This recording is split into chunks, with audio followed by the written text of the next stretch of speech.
This podcast has mature language, not intended for underage viewers. Street cred sports. Street cred sports. I'm crossing over. I'm Euro stepping. Hello, this is Keenan of Street Cred Sports Training, and welcome to another episode of Time to Ball. We are chugging along, people. Episode 42. Still a ways away from that 1 year mark. I got to get my calendar to figure out how we started last year and we've surpassed the year, but we're still not at 52. I got to do my Fred G. Sanford math. For all of y'all who are familiar with Sanford and Son. Oh, I missed that Red Fox. He's one of my favorites. So I hope everybody's doing well. It is just trying to cool off, but the sun and the heat just will not let go. It's one of those, like a relationship where the relationship just won't end. You try everything you can to make that relationship end, but either you end up sending a text message or a phone call or show up or having to meet for coffee or something, and it just prolongs it. It's the same way with this sun. This sun just will not cool down. So let me get into some stuff. It's been a minute since I've been in the booth, so you could hear, hey, yo, turn my vocals up, yo, drop that beat a little bit better. See, you can hear me. It's a lot crystal clear. I love doing the podcast from satellite, when necessary, but it's nothing like sitting in here in the booth, looking out the window and being able to spit these bars with my man Joe on the beat. So let me get into stuff.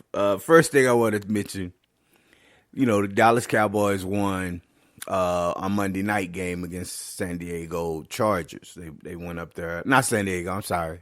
The LA Chargers. My apologies. So they went up there and beat them. And, when you're watching your feed, it is weird. If they lose, you'll have one segment, all over social media. And if they win, you have the other segment, which is Cowboy fans. You rarely see back and forth, going at it. It's like they just kind of take it. One team takes it and one team, one fan base takes it while the other one is gloating. Here's what I want to say about it.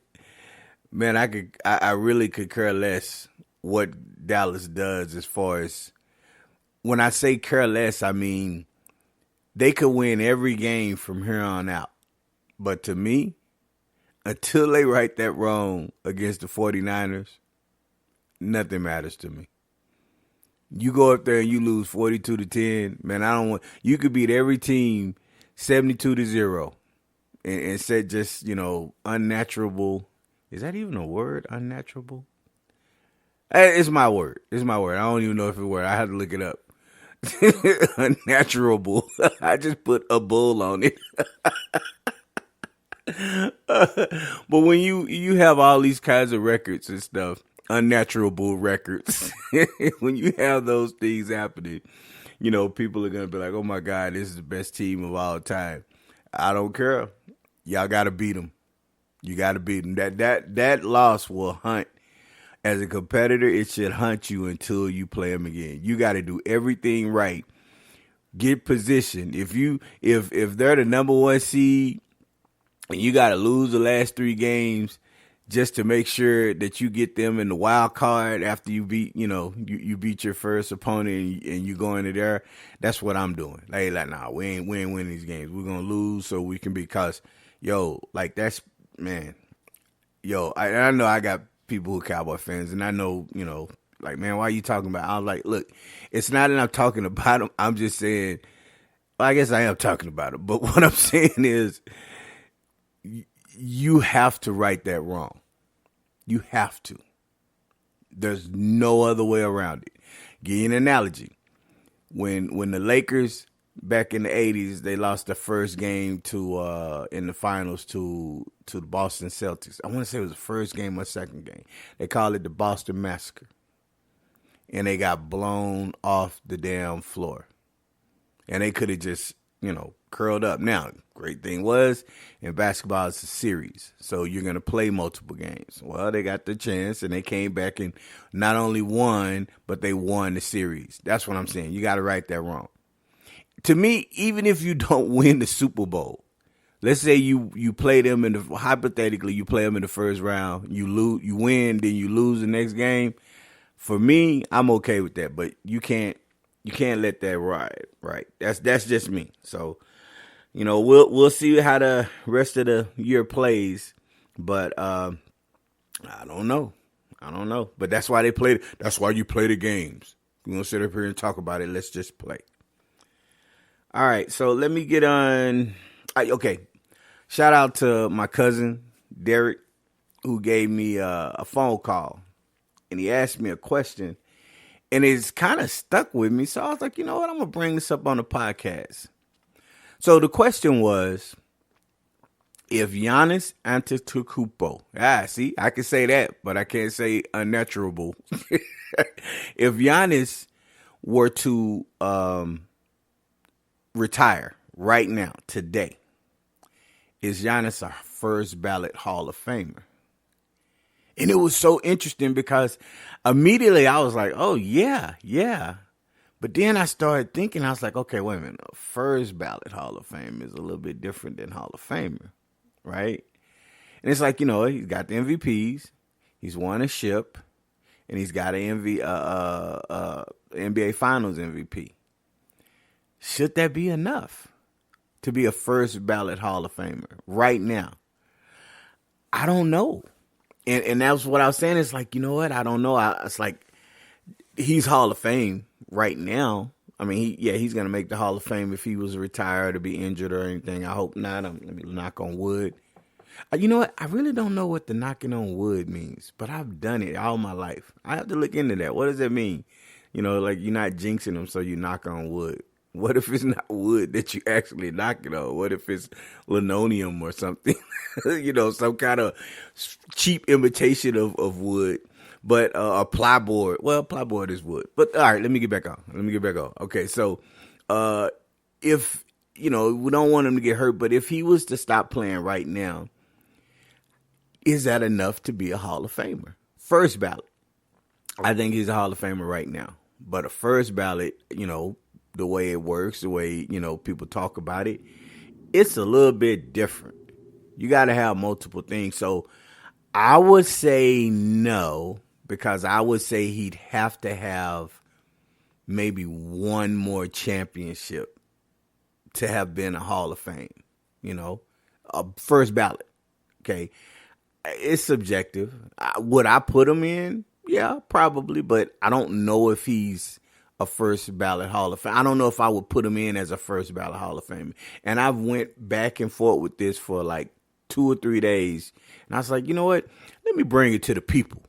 Let me see what the people have to say. So, hit me up on the comments and let me know if you think, as of right now today, if Giannis were to not play anymore, is he a first ballot Hall of Famer? I mean, you could obviously say that about LeBron.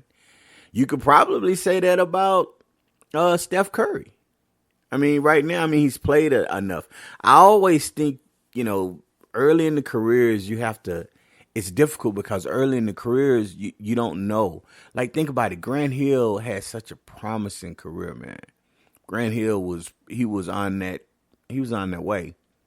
Now it was kind of still early in his career, but he was on his way, and then the injuries got in the way. Now, I want to say he is in the Hall of Fame, or he's about to get in. I have to look that up. I keep bringing up stuff, and it's like, damn, I need to make sure of that. But the thing is did he do enough? Did Grant Hill do enough? He was talented, but I think you have to have some substance to whatever it is that you're doing to see if if you're worthy of it. So let me, while I'm here, I got my trusty phone. I'm gonna look at it and see where his highlights and awards. I don't see it. I don't see basketball. College basketball Hall of Fame. I don't see basketball Hall of Fame. NBA. Yeah, no, here it is. He was in 2018 inducted to the Naismith Basketball Hall of Fame. Okay, but we all know the Basketball Hall of Fame is different than NFL, MLB, and stuff. You could have 400,000 points in some small village, across the continent, and nobody heard of you. And you could be the Hall of Fame. That's what I heard somebody say one time. It was like, man, you can score 120,000 points in a pickup rec league. You could be the all rec league universe guy. You could be 5'2" and dominated that sport. And then they put you in the Hall of Fame in the NBA because you contributed. It's crazy. So I've always said there needs to be, certain types of criteria. But, I believe in being inclusive. But if you're going to be inclusive, we need tiers. Like Mr. Primetime said, we need tiers to this because there's levels. Okay, so let me move on. The school district here in El Paso, EPISD, had to make a change. The change they had to make was they had to change the middle school basketball season and make it earlier. Now, the basketball season for middle schoolers is generally since I've known, as far as I know, rather, it's always been starting in January. Okay. High school starts, around now. Starting in October, late October, they start practicing. First, games of the season, and it's like, that first week of November. So, that's the way it's been. Well, this year, the middle school has changed it to October. Now, why is that important? I mean, why are we even talking about this? Here's why.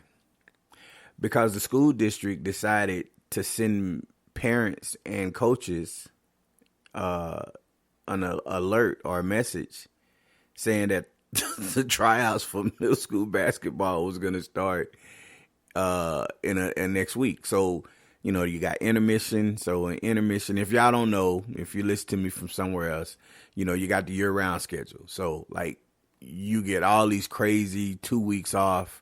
And then you go to school for a while, then you get another week or two. You get a lot of holidays, I think.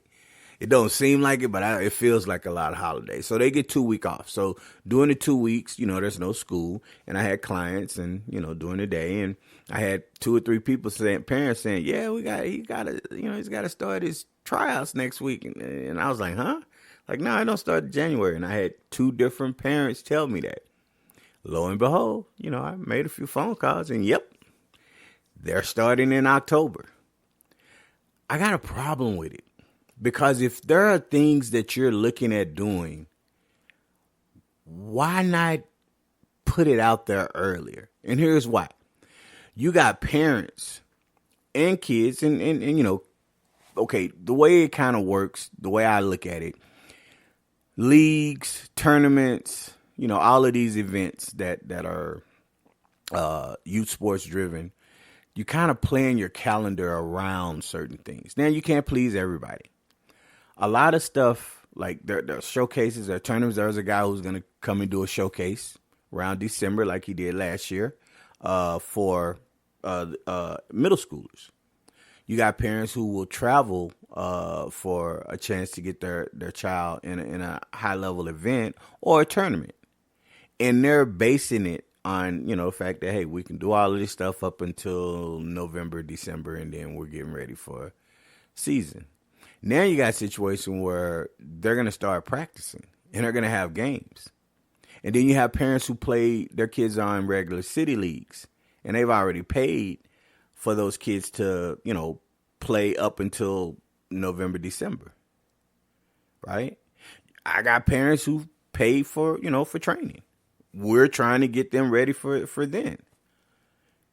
You've just kind of threw a monkey wrench in it. So my advice is anything that interferes with middle school, this is just me. If I'm a parent and my kid and I get this call, I'm hella upset. I'm calling out people. Maybe I'm going to the news, maybe I'm calling out the board. How do you, if you know, and this is based on the fact that they're upgrading the air conditioner units, I guess, something like that. If there's an emergency, you can do it on one, right?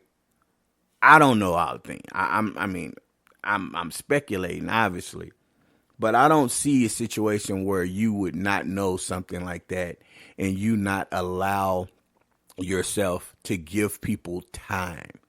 A week to a week and a half is not time to make something that major. Because people are like, oh man, you just making a big deal. I said, no. And the reason why I'm saying this is because I'm in this space. I understand how parents are planning and stuff. Let me give you an example. High school season is starting. Some people are doing showcases and stuff. They taper those things off around season.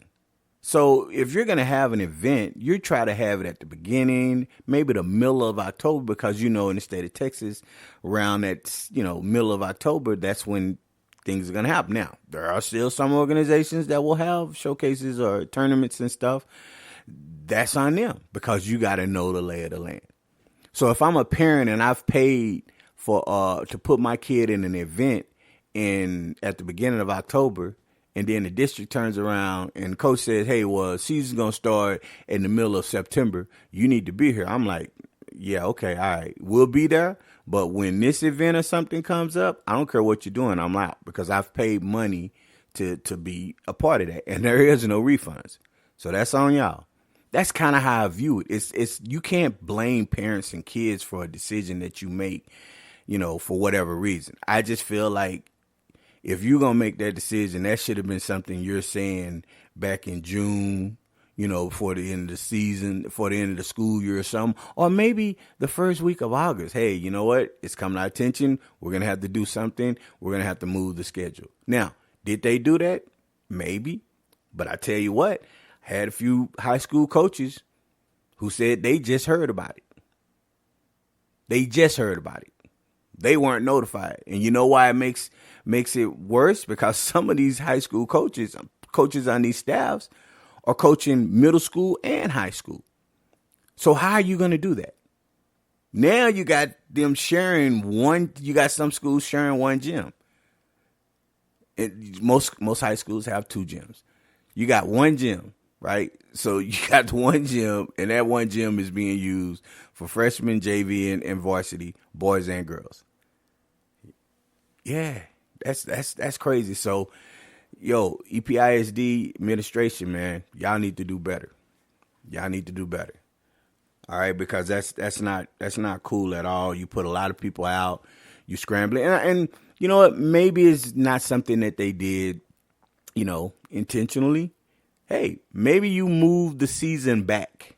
In any case, something's going to be interfered with, right? But now you put a lot more strain because you got the buses. So not only are you transporting high school kids to games, you're doing it to middle school and stuff as well. So, I think it's messed up. Let me know what y'all think. I'm pretty sure there's opinion out there, and hey, let me know how you feel.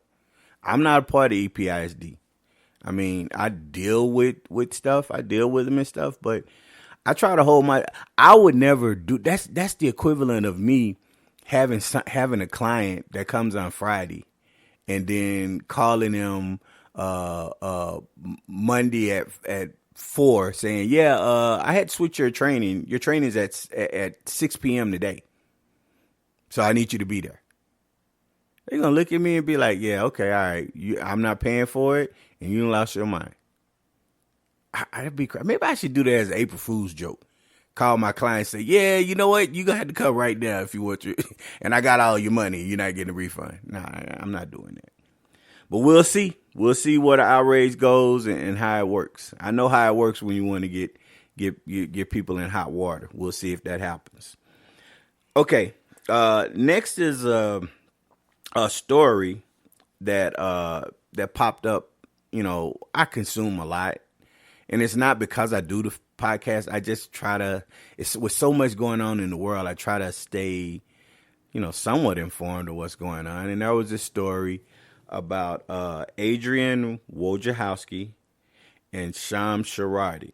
These are two ESPN reporters.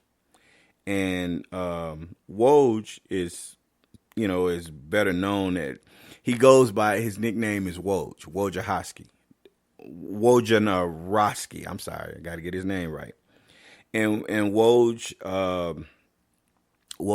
has these things during the NBA season where he calls it Woj bombs, where they're dropping a Woj. Oh, it's a Woj bomb, and it's usually like some big trade or deal or something that strikes that everybody's like, oh my God. So it's become such a big thing because during the season, people, and it's sad that, like I've spoke about it before, teams don't even let you know of stuff, right? They just do it. And you could be getting ready to check in the game, and then the coach tap you on the shoulder as you get ready to check in the game, say, sorry, we're going to need you to go back to the bench. Well, I'm ready to go in. Yeah, but you just been traded. And that's kind of messed up, but it is what it is. So Woj, there are players that say when it's coming time for trade deadline, they get nervous and they follow Woj because Woj is dropping him, Sham Sharadi, I think it's Chris Haynes, a lot of these other guys. I know there are other reputable people. I don't want them to think that I'm not mentioning them just because. But in any case, they're all reporting stuff. So people follow them to get on Twitter to see what happens. Well, there was a report by this place called the New York Magazine's Intelligencer. I don't know how to pronounce that word. That word looks weird. Sometimes I have weird outings where I can't pronounce words, and then other times I sound like I created the word because it sounds so good. This is not one of those times.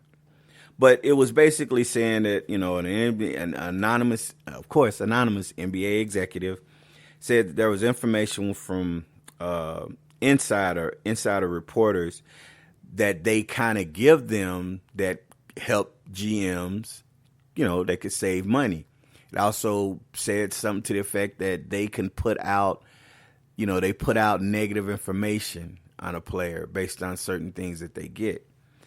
And they haven't really spoken on it, but I don't know. Like, I'm not saying there's something to it, but it does sound kind of odd at how some of the stuff they get, they report seems to be like, wow. And in this day and age, it's really, when it comes to reporting, it's kind of a shocking. You want to be the first, and you want to have the biggest story, so you can make a name for yourself. That's kind of how the culture has shifted. It's kind of, and I'm not saying people put lies out there. Actually, some do, but I'm not saying that that's the sole purpose. But you want to be first, and you want to have a sensational story that brings people to your page and clicks, so you hear stuff like clickbait. Well, a lot of this stuff is just clickbait, and I've learned that because sometimes I'm too excited. When I first read, I'll skim through something and say, oh, so then I click on it. But I learned a couple times, like, okay, yeah, now this news outlet, they just do it to get you on, so I don't click on those. All right, but in any case, you have a lot of information, a lot of stuff going on. So you're just trying to get the best information or the most glamorous information out there for people to read what you're saying. I believe Stephen A. Smith has come out in defense and said that it's a bunch of bull, but an anonymous GM put it out there. So I'm sure it has some legs. How true it is, I don't know. Basically, they're just kind of saying that these guys are kind of double agents. They're playing both sides, and it seems like they're helping teams and hurting players because they give teams inside information on players that they know, but they don't really seem to help the players as much. They're always they're always helping the team. So, the players are just getting it in the end. But it's just kind of crazy. It's I feel bad if that's what's happening, because now you're gonna dig into them, and now you're gonna create a level of distrust between players and these agents, because you don't know if they have your best interest. And what is the best interest? Your interest, you should be neutral. Yeah, you have to talk to teams and players, but if you get information, from a player that if teams knew about it, it could hurt that player's opportunity, you shouldn't be sharing it. It should be between you and that player, and the other way around. You should be a neutral. So if they're bending that trust, I'm sure it'll come out. I'm sure if this article is anything remotely close to being true, they're going to investigate more. And, and hopefully it comes out and we find out what it's about. Okay, last thing that's on my mind. You always hear only crazy things happen in Florida. I don't know why Florida gets a bad rap. Now, me personally, Florida got some things that I don't agree with. I'm not just talking about from like political and stuff, but I don't know if I would visit Florida, me personally. But I mean, I love the state, and I love a lot of people there, but I don't know if I would go. There's certain places where it's like, nah, I'm not going there. All right. But in any case, I'm just joking. If my wife said, let's go to Disney World tomorrow, I'm on that flight going to Florida. But you hear the stuff that says Florida is only weird things happen in Florida. Remember the supposed first zombie outbreak where the guy was eating another man's face and they thought it was the zombie apocalypse. Yeah, that happened in Florida. The guy was on some kind of weird drug. Okay, so why am I bringing this up? Okay, in elementary school, you often get, how it is. Sometimes maybe you finish your assignments. You have pre-days where teacher says, you know what, we're going to finish everything and we're going to allow you guys to pick a movie so we can watch a movie. I remember watching movies all the time in school, right? So that seems fine. So the kids pick a movie. They see Winnie the Pooh. Okay, we're going to pick Winnie the Pooh and watch Winnie the Pooh. Okay. Well, it turns out this is a 4th grade class. It turns out it's a new Winnie the Pooh horror movie where Winnie the Pooh is a serial killer, is the like a Michael Myers or something, but he's wearing a Winnie Pooh mask and kind of outfit, and he's killing people. So there was outrage. Oh my God, there was outrage about, how could you let him watch this movie? And parents were upset and districts trying to calm everybody down, and we should execute the teacher, right? And it's like, yeah, you know what, man, it was probably an honest mistake. Here's where I'm just kind of cracking up. They watched 30 minutes of this movie. You watch 30 minutes of a movie. How do you watch 30 minutes of the movie and not understand that in the first 28 minutes of this movie, this was not a regular Winnie the Pooh movie? How do you watch it? Where's Tigger at? He's not walking around with honey. I believe the name of the movie is Winnie the Pooh, Honey and Blood, or Blood and Honey, or something like that. That should have told you right there when you're looking at the title, when you're getting ready to press play. That should have told you that the movie wasn't about Winnie the Pooh. And I'm almost 100% sure, when you're getting ready to click on a movie and you're getting ready, they show a screenshot of something.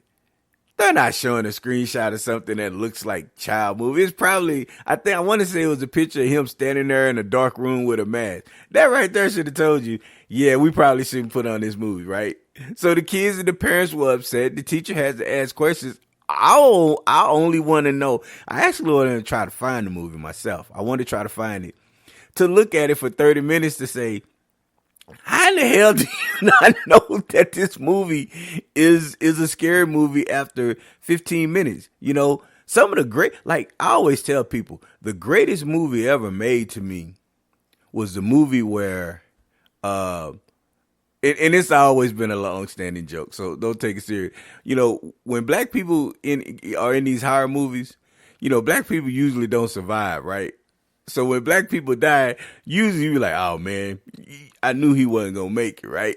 So when I saw Jurassic Park the first time, the brother got killed before the credits, you know, before they said Jurassic Park. He got killed at the beginning. That raptor tore him up, right? And then they said Jurassic Park. And I looked at the person I was with, and I was like, oh man, this is going to be real good. they killing the brothers off right now. And there's this weird poll that goes around that lists, you know, notable black characters that survived, you know, horror movies. And I think at the top is LL Cool J, because he survived on that movie Deep Blue Sea with those sharks. Cause I was just like, man, you see how they did Samuel Jackson? You know LL Cool J, you know LL Cool J is about to get really, really torn apart, right? But he made it. He made it, right? He made it, and I was cheering, and it was like, man, I was happy. They was like, why you happy? I said, cause the brother made it out the movie, man. And you know that's monumental for us. It's like, you think about it, directors and people are writing this, okay, we gotta have a brother in the movie. All right, okay, yeah, that's gonna bring him in. Okay, all right, when is he gonna die? Why does he gotta die? Oh, come on, man. You know black people don't make it in the movies. So if you see a horror movie and it's an all black cast, you typically figure somebody who's black is gonna make it out of the movie, right? At some point, killer's gonna kill all the other black people, but one's gonna live. That has always been. I'm sorry to go off on that tangent from the Winnie the Pooh thing, but yeah, it's funny. So in any case, I'm gonna have to try to look that up and figure it out. All right. Last thing I want to talk about is reclassification. What is reclassification? Well, it's when you are able to move up your year. So let's say you're currently a 2024. You're scheduled to graduate in 2024. But you know, maybe you've been killing it as a junior and you have a lot of offers and stuff, and it looks like you're going to be a high Division I pick, right, coming out of high school. You have the credits and you have things ready. You might end up reclassifying and moving your dates back so you can graduate in 2023, which is probably where you were going to graduate in the beginning. So you can end up signing or leaving to school early or what have you, right? You're able to do that. Then there's also where parents will reclassify by if they feel like they can gain an advantage by moving their kids up, they do the same thing. You know, whether, hey, they're sixth grade or seventh grade and they can, you know, shift to high school. I don't know how they do it. It's weird. I don't think you can reclassify more than a year ahead or behind, right? But it's a thing to where it seems like there are people out there that kind of help, you know, to identify, try to help you reclassify if needed, either ahead or behind. Because you hear all the time, oh yeah, we went in this tournament and it was a fifth grade team we played against in the fifth grade division, and they had one guy looked like he had a mustache in fifth grade, and he was dunking on everybody. And I want to say he was most of the other kids' ride to the game. So the reclassification is weird, and it probably won't stop. I mean, there are so many loopholes from what I've, you know, kind of looked into. A lot of loopholes about it. I just think, you know, play your grade. That's kind of what I would say. And, you know, if there was some odd incident where for some reason you thought you weren't going to graduate, you know, in 2024, you weren't going to graduate until 2024, but in your 2023 year, for some reason, you find out that there was a mistake or something in the classes and what you took, to be eligible, and you find out that you actually have, the credits to graduate, then I get it, because you're like, oh, I can graduate sooner. But using it as an advantage to play sports is different. It's different. So yeah, that's a weird thing. And if you're not sure about it, look it up. You'll see that it's a big thing. It is a big thing. Okay, these are things that have been on my mind. I'm gonna catch a lot of heat for the black people don't make it to the end of the movie thing. They're gonna be like, yo man, why you had to put that out there? You know we don't make it. You just bringing up one instance where a black person lived.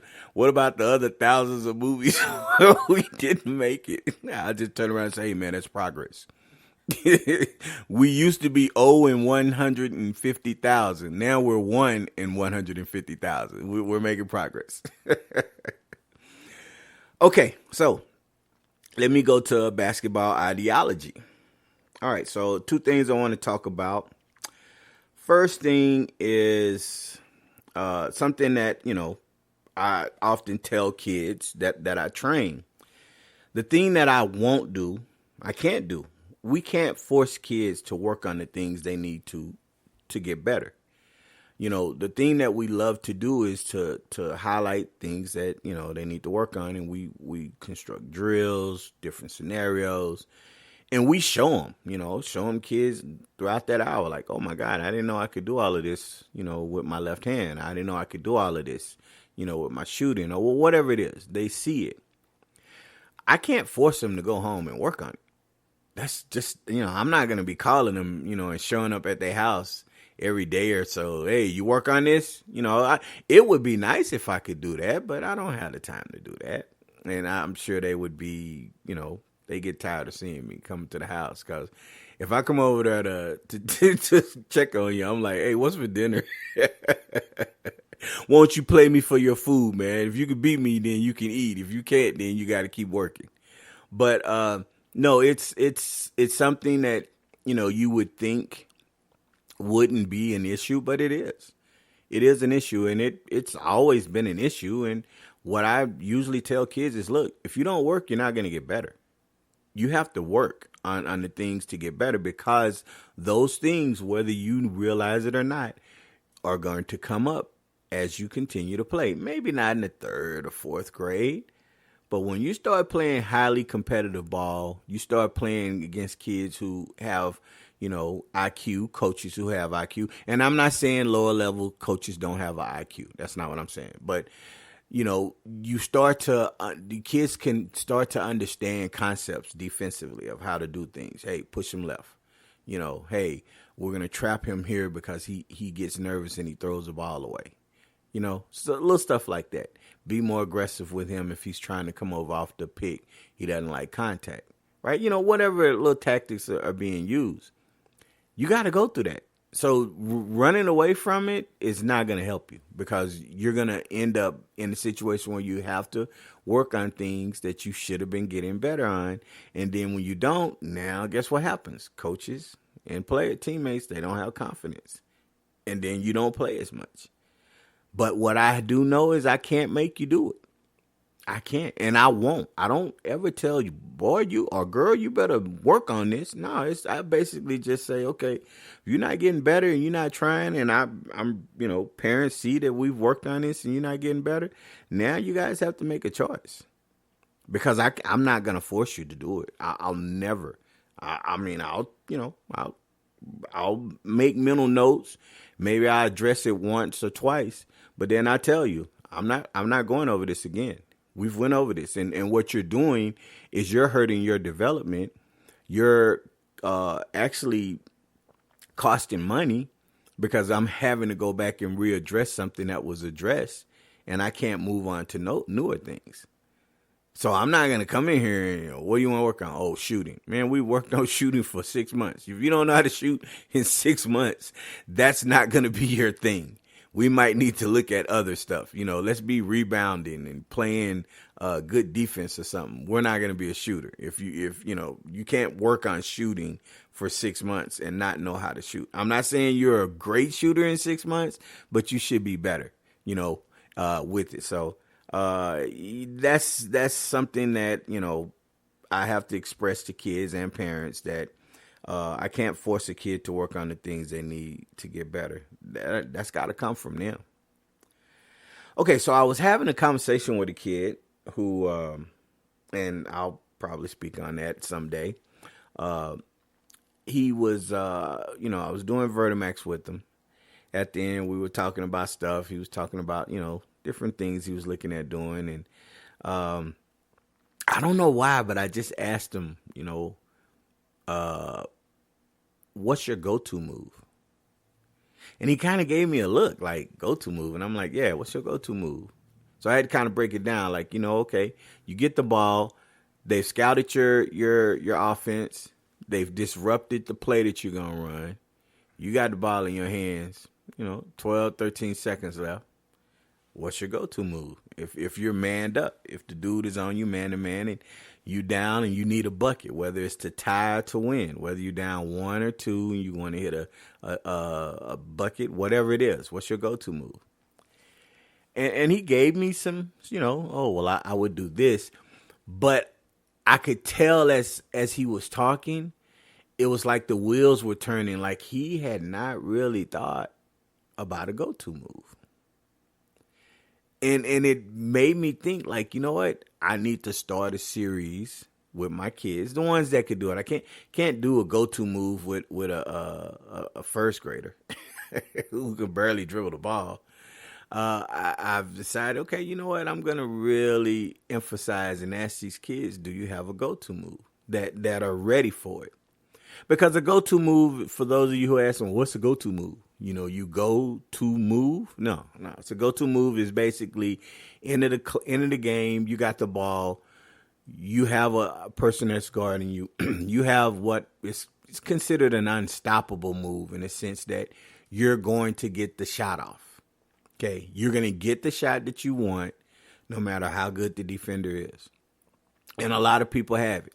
And it could be as simple as they catch the ball in a triple threat and defenders up on them and they know they can shoot. So they give them like a little pump fake, defender moves, and then maybe they take a dribble and pull, right?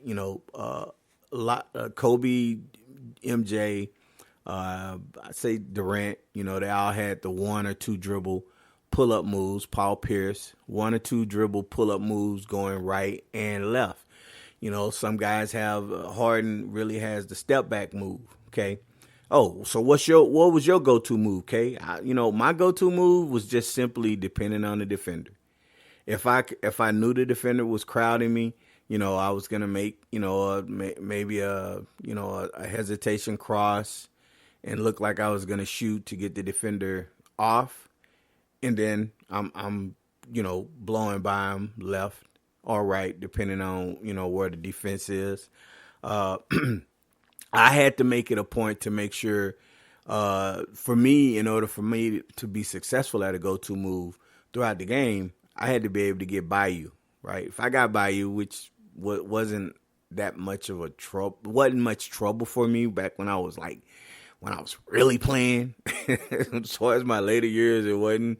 But, when I was really playing, I can get by you, make the layup, and then I had a, good jump shot. So if I hit my shot and I got by you, I knew I could kind of do whatever I wanted to, right? So go-to move could be, I'll give you a simple, okay, you're up at the top, you got the ball in triple threat, you're going to bounce it with your left hand, and then you're going to go between your legs and come back between your legs, okay? Then you're going to kind of hesitate, and you're going to step left. The defender reacts. You're going to cross over real strong to your right and pull up a jump shot, okay?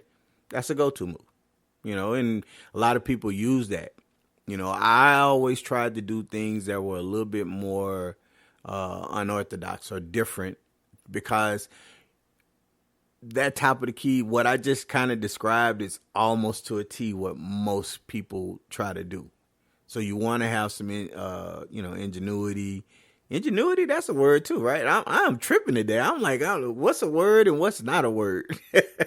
You got to, I won't say ingenuity. You got to have some imagination with what you're doing. And you play to your strengths, and you're always all you're trying to do. And what I tell the kid is, look, you're not going to always have somebody to fall. I mean, I would have people to fall when I would do certain moves, but all you're looking for is to make them guess and think.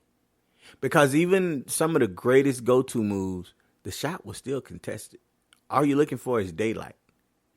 So if you can get your shot off and that little move, forces that defender to think for like an extra millisecond than what they were doing, you're probably going to have an opportunity to get that shot off. And if it's a shot that you've practiced in different ways, you'll be fine. Because I tell kids, all I ask is, did you get the shot you wanted? Meaning, whatever move you got, were you able to get the shot off comfortably without stressing about, oh my God, he's blocking the shot or I had to throw it up, right? So that's usually how that goes, okay? So it made me think about it. I was like, you know what? I don't think I've ever really, I've worked on moves with kids, and, at some point I'm going to try to be more open, adding videos and stuff of those kind of things, because I don't put it out there as much, but there are some things I work on, and then the kids will come back and say, oh, coach, I did it. I got them. It worked just like what you were saying. And it's always funny because they always say it like they had absolutely no confidence in what I was showing them to do. They did it, but they was like, okay, I'm going to do it, but I don't know if this is going to work. And then they come back like, oh my God, coach, it happened just like what you said. And I look at them like, well, what do you think? I just walked in here and just started making up stuff? Like, no, I did this. I'm not showing you stuff just to show you. I'm showing you stuff that I've done or I've seen being done, right? And I tried to mimic it just because I like what I saw. So in any case, you got to have a go-to move. You have to have a go-to move. It is imperative. Further question would be, who should be able to show you that? You can't have somebody showing you a go-to move that doesn't have that type of go-to move, right? As it doesn't work. You got to have somebody that's, and you could see it in their game, like with what they're showing, like, okay, yeah, he could do that. I'm not having somebody who might have not, I'm not going to say that. I wouldn't feel comfortable with somebody who maybe didn't play beyond middle school, didn't really dribble, right? They were a guy that, they get the ball kind of in the post, and then they just kind of turn around and they're able to, oh my goodness. I apologize, people. I thought I had my do not disturb thing on. Here I am getting a phone call. That's never happened to me. But I guess that's how it goes. But back to what I was saying. You got a person who's a post player who doesn't do anything but catch the ball, turns around, throws up the shot, and he always hits it, right? That might be his go-to move. I wouldn't feel comfortable with that person showing me a top of the key, some behind the back between the legs, some in and out crossover, hesitation, pull up move. I don't think that's going to work for me. So you got to make sure who's showing you that, depending on that situation, and I'm not saying it has to be something fancy, right? Yeah, I'm not preaching fancy move. I'm just saying there's going to be a level of defender that's going to be ready for that pump fake and that jab, right? And that one dribble, maybe step back. If they've seen it the whole game, they're going to key in on it. So you have to be able to have something to counter it and be able to get the shot off that you want.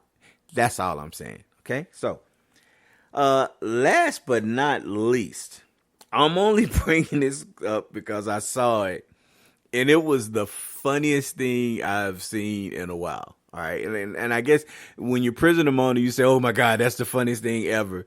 But when you stop and think about it, you're like, nah, actually, that's not as funny as the other thing I saw. This thing was called, this was underwear. It's called ball hammock hammock underwear, right? Now, it's like, so when you hear the word ball and you hear the word hammock, you kind of get a thought process or a visual for what the underwear is going to do, right? This was a commercial on TV. My wife and I was sitting there watching it, and I was like, ball hammock, all these different, underwear and stuff. And I'm not going to get all into it, with like my choice or all of that, because I don't want to go there. But the funny thing about the commercial is they're trying to demonstrate that there's a pouch, right? They're trying to demonstrate that there's a pouch for the ball hammock underwear. And they used 2 eggs. They put 2 eggs in the hammock. And this is representing the male genitalia, the balls, right? Testicles. And it was so funny the way they dropped the eggs. They kind of laid the eggs in the hammock as they're showing, what ball hammock underwear is. And I could not stop laughing, and I was like, I don't even know if I would want any pair of those. They just kind of seem weird, but it was absolutely hilarious. I could not stop laughing. Watching the commercial, I was like, okay, that's interesting, the name. And, cause sometimes you'll hear these weird names, but it's not about what you think. That's just kind of the way they do it. But no, this was exactly what it says, right? But to see the visual of the hand, dropping 2 eggs in the hammock part to represent balls, it just did it for me. So if you think I'm lying, pull it up, Google it, YouTube or whatever, and watch the commercial that they have, and hit me on the comment and say, man, that wasn't funny. I don't know what you're talking about. Maybe I was just in a funny mood, but yo, I was cracking up when I saw that commercial. So I'm going to leave it there. I hope, everybody's going to enjoy the rest of their day. Take care of each other. Look after each other. There's a lot of things going on in the world right now with wars and obviously people disagreeing and stuff. And that kind of stuff is happening. You're going to always disagree, but you really want to try to find a way to come to terms with it. And just take, all people at the end of the day want, really, what they should want is just to take care of theirs, make sure theirs and their family is safe. And that's what we need. So look after each other. And I'm going to end it like I always do. If it was easy, everyone would do it. I'm out. Street cred sports, say it with your chest. Yeah. Go get it from the net. Street cred sports. Okay, that's a bet.